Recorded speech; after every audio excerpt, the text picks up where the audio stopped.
Hi friends, this is Abhishek again and welcome to ash&abhivlogs. This is another beautiful day in beautiful Europe. हम हैं Amsterdam में. We are close to the central station and अभी हम एक Amsterdam canal cruise लेने वाले हैं. और क्रूज से पहले जस्ट आपको कुछ व्यू दिखा दूँ.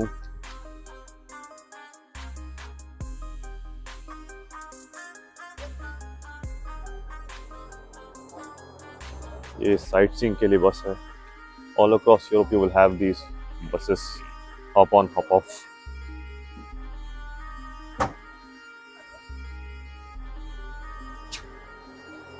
इनकी आइटनरी फिक्स होती है, फिक्स रूट. तो आप किसी भी स्टॉप पे उतर जाइए and then you can take the bus from the next stop. That you see at the far, that's the central station. Developed है काफ़ी.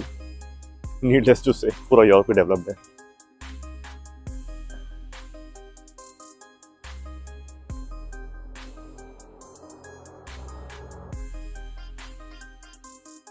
आपको ये दिखाता हूँ, ये ट्रैम लाइन्स है all over Europe. Tram lines हैं, it's a very good thing. और आपको पूरा शहर काफ़ी साफ़ और काफ़ी डेवलप लगेगा.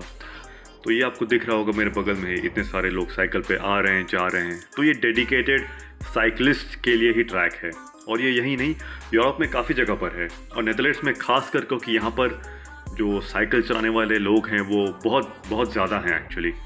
एंड पीपल प्रेफर, क्योंकि यहाँ का इंफ्रास्ट्रक्चर और आपका ट्रांसपोर्टेशन इतना डेवलप्ड है. Public prefer to go on cycles और trams and use public transport. तो ये सब दिखाता है this are the science of a developed country. So we are close to our boat for the canal ride. Let's see how it's going to be. Actually ये canal बोलते हैं कि मतलब the water it runs throughout the center of the city. और पूरा Amsterdam में पूरे ये कैनाल्स एंड वाटरवे से कनेक्टेड है. आप देख ही सकते हैं बहुत सारे बोट फोर्स लगे रहते हैं हमेशा ऑल थ्रू आउट. आइए अपने बोट के अंदर चलते हैं कैनाल क्रूज के लिए. We sat in a boat. ये देखिए बोट कैसी है, काफ़ी लो है, very high, just like the boat you see outside here. Boat covered भी है ताकि रेन वगैरह हो तो उससे इम्पैक्ट ना पड़े क्रूज पे. और ये देखिए पीछे कैसे शहर लगा हुआ है पानी के साथ ही. और ये हमारी boat ride, sorry cruise ride शुरू हो गई. पता नहीं इसे क्रूज राइड क्यों बोलते हैं, सब कुछ क्रूज बोलते हैं. मैं एक बार गोवा में भी क्रूज राइड में गया था, बहुत ही वाहिद और गंदा था, एकदम भीड़ और कचरा. एनीवेज, तो ये हमारी क्रूज राइड है. और इस राइड में जो कैप्टन होता है, जो बोट चला रहा होता है, वो हमें बताते रहता है कि लेफ्ट साइड में राइट साइड में क्या क्या बिल्डिंग्स हैं, क्या क्या इंपॉर्टेंट मॉन्यूमेंट्स आ रहे हैं. तो वो he is like a captain plus guide as well. और ये अगर आप देखेंगे तो जो बोट का लेवल है ना वो काफ़ी लो है, मतलब काफ़ी आप पानी के लेवल से बहुत पास में है. अगर ये ऊपर का कवर नहीं होता तो मैं आपको दिखाता, मतलब आप आराम से छू सकते हो. इट्स वेरी वेरी क्लोज आपके बोट के लेवल से.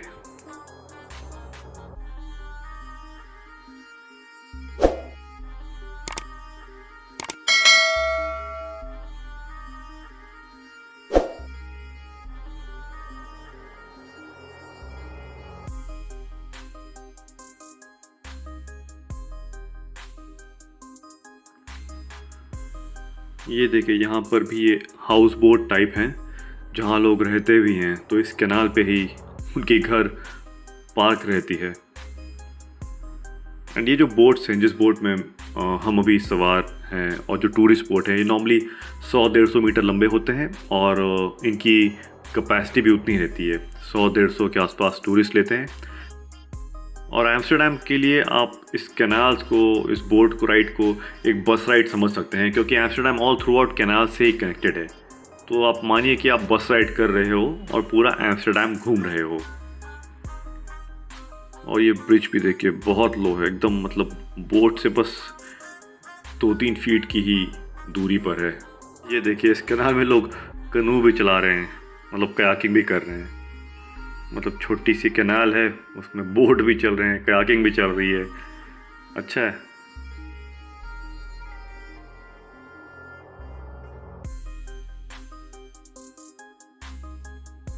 So we have finished with our canal cruise ride. Honestly speaking, not worth it. 1 घंटे की थी ठीक है, पर बिल्कुल खास नहीं है. सेम ही व्यू आ था, दोनों तरफ सेम ही बिल्डिंग्स हैं. उससे बेटर कहीं सिटी में घुमाए थे हमें, but it was part of the package tour then, so can't help it. Anyways, that's done. Now I'll show you the street around here. अगर हम बस यहाँ स्ट्रेट चले जाएंगे तो it will reach the Dam Square. I know, Dam Square. But Dam Square is like, you know, an important area in Netherlands, Amsterdam. But there's quite a hustle bustle over here. Looks nice. Let's see some more. Okay, we are in a souvenir shop actually, and ये आपको सारे souvenirs दिख रहे हैं. And ये देखिए, इनके लिए भी काफ़ी फेमस है Amsterdam. All these toys and everything. वाह, इस बोर्ड पर रेट्स लिखे हुए हैं वीड, हैश और जॉइंट्स के, और यहीं पर एक हैश ब्राउनी भी थी 6 यूरो की. अब एम्स्टर्डम आए हैं तो एक तो हैश ब्राउनी खा ही लेते हैं. देखते हैं क्या ही होने वाला है एक में. लेट्स सी कौन सा लिया जाए. ये अच्छा लग रहा है, ये एमनीजिया है. अच्छा, मतलब याददाश्त भुला देगा. Very nice, let's have a bite. अरे ये हम कहाँ गए? और ये इंडियन लोग, इंडियन रेस्टोरेंट कहाँ से आ गया? मुझे तो कुछ याद नहीं आ रहा. ये क्या हुआ? ये कब हुआ? ये कैसे हुआ? ओ माय गॉड, ब्राउनी काम कर गई. ऐश ब्राउनी यानी गांजा ब्राउनी के असर ख़त्म होने के बाद हम आ गए हैं अब आनहेम नाम की जगह पर. अब ये आनहेम फेमस क्यों है? क्या हुआ था यहाँ पर? एक्चुअली कुछ भी नहीं हुआ था. यहाँ पर वर्ल्ड वॉर 2 की एक लड़ाई हुई थी जहाँ पर ब्रिटिश सोल्जर्स ने पैरा जंप किया था, और यहाँ पर उन्होंने जंप करके नाजीज़ को हराया था. बस इतना ही हुआ था. पर देखिए, ये छोटा सा शहर है, उतना कोई नामी नहीं है, फिर भी ये स्ट्रीट वगैरह काफ़ी डेवलप्ड हैं. यहाँ आसपास बर्गर किंग, मैकडोनल्ड्स, स्टारबक्स सब देखने मिल रहा है. Not that is a sign of development, but या आजकल के ज़माने में तो यही है. Nice place. We are going to the next stop for the day. पहले लंच करेंगे and then will be heading over to Germany, जहाँ पर हमारा होटल है. एंड देन साथ बने रहिए, क्योंकि कल मैं आपको दिखाऊंगा the famous Mercedes Benz museum in Germany. Also Rhine falls पे क्रूज लेंगे. So be with us and keep watching Ash and Abhi vlogs.